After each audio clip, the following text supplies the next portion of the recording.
Hi everyone, my name's Stuart Harrison. I'm the CEO of Emrill, based in the UAE, in the Middle East. We're doing a podcast today basically around energy efficiency, and we're going to have a discussion around that. So I'll invite our guests to introduce themselves. Thank you so much. Thank you for having us today as well. My name is Louay Talostan. I'm heading the Community Management and Business Development at Prime Owner Association Management. We are based here in UAE, and I've been in this field almost for 12 years now. Yeah, my name's Ian from the building in question, which is Marina Diamond 5, and I've been on the board and the owners committee, helping them out with the numerous issues. And one of the key things is, how we address energy efficiency. That's one of the key things. Shall we begin by talking about what we think energy efficiency means to us as individuals? When we look at energy efficiency, I believe the first thing could come to your mind is the economic cost, reduction of this cost, reducing the effect of the climate, reducing the footprint. There are many measures which can be taken toward that. So many models are there in the market. So yes. And Ian, what do you think? Well, I think it's, near enough every day people are talking about climate change and the effect on the climate that excessive energy consumption is having, and we should all basically look to doing something, even if it's a small effort or a small contribution.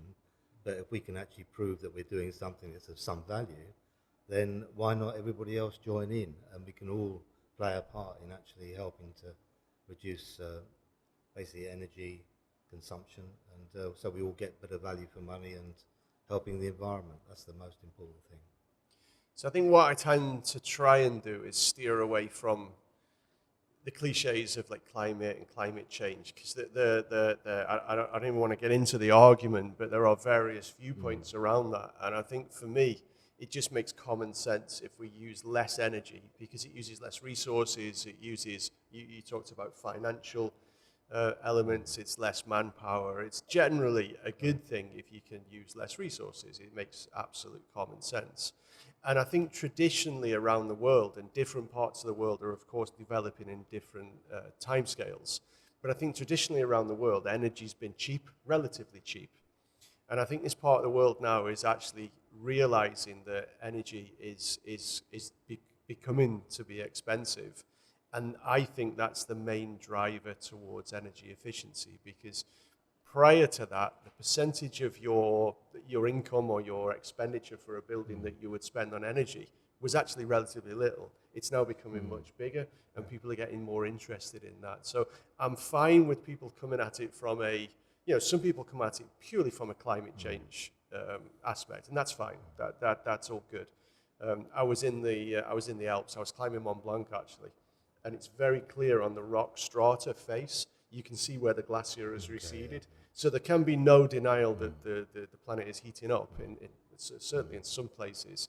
The reasons for that, like I said, I think we'll leave for today. But it's certainly, I think it's interesting talking about what we can do to use less energy for practical terms.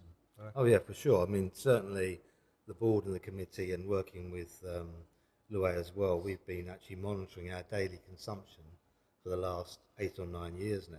So we can see every day how much energy we actually consume.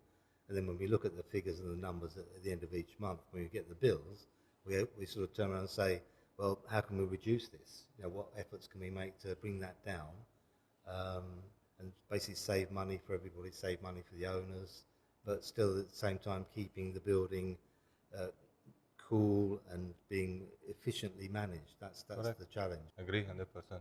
Like what you said, it is the responsibility. Let's start with the individual before I come to the business model. I mean, it is the responsibility of every individual to look at this aspect. I mean, reducing the cost of energy could not be with the aspect of only that you are reducing your cost or your expenses. However, those expenses could be allocated towards some other areas of your lifestyle, where you are improving your lifestyle and living as well. This if I'm talking about it individually.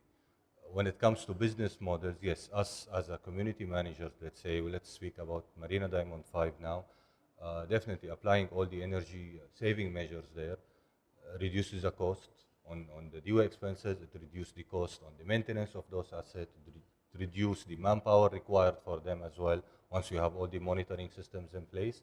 And those costs not necessarily to reflect as a reduction on the general expenses of the community, while you can effectively direct them towards some other improvements, other areas in the community for the betterment of the community in general and the investment of the landlords there as well. So what do you think are barriers to this happening then? Because it sounds like we're all on the same page and it makes common sense to save energy. But why, so why haven't we done it? Why is it taking time? What do you think the barriers are? I would say one of them is the financials. One of them is the investment plans which need to be done on it. Now I know in the market there are valuable of financial models are there. So you pay up front, you invest from your side, from the OS side, I mean. And do you think that capital investment is, because it stacks up. I mean, if the capital investment versus the payback over a period of years stacks up, the maths is there. Correct. So do you think it's the capital investment that prevents? Somehow it affects, it does not prevent for sure, but it will affect the decision taking on taking those measures. And again, it depends on the type of the building, how is it, a chiller building, split unit building. But in general, a study have to be done. You have to analyze what investment plan you have there.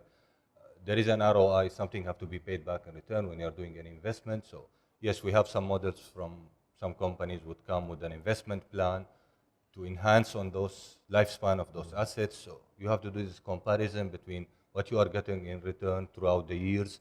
If the ROI is quite intensive and long, personally, I would not prefer it comparing to extending the lifespan of those assets, which contribute the much on this energy part. There's a couple of things, basically. So over the last, let's say, probably about 6 years, 6-year time frame, we've actually managed with investing in new cooling systems, educating owners, and ourselves being much more proactive. We reduced our main energy cost for cooling by about 45%. So that energy and money that we've saved, has been reflected in keeping the service charges at the right level, not unnecessarily increasing them, because people had the notion of free cooling. You could just press the thermostat, put it on 9 centigrade, and that was it. Somehow you got free cooling. But certainly what we've done, we've spent a lot of time looking at how to reduce that. Okay, we've invested a lot of money in new cooling plants on the rooftop, more efficient.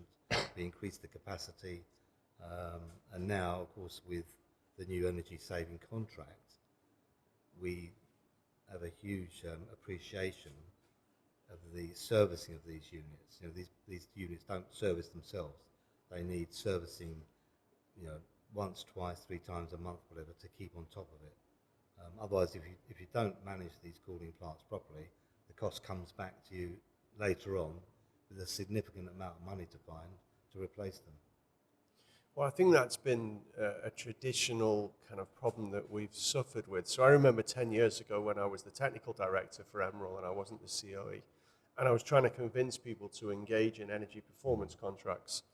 Now, the financial incentive wasn't great. Like I said, the amount that people spent on energy was probably the same kind of amount that they might spend on coffee. But it was a challenge to get people to engage.